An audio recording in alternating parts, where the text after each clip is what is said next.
খুব দ্রুত সময়ের মধ্যে কৃষি কার্ড বিতরণ শুরু হবে বলে জানিয়েছেন কৃষি মৎস্য ও প্রাণী সম্পদ মন্ত্রী মোহাম্মদ আমিনুর রশিদ।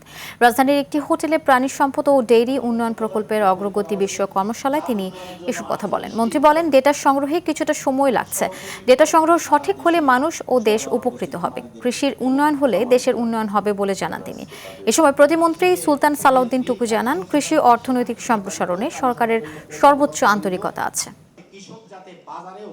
শুধু আমাদের দুধ ডিম আজকে এই কর্মশালার মাননীয় প্রধান অতিথি 50টি মিনি ডায়াগনস্টিক আগামী দিনে এই কৃষিভিত্তিক অর্থনীতি যদি আমরা মজবুত করতে পারি তাহলে পরিবেশের ভারসাম্য কিন্তু আমরা রক্ষা করতে সক্ষম হব। খুব কম সময়ের মধ্যে কৃষি কার্ড বা কৃষকের কার্ড আমরা চালু করতে যাচ্ছি।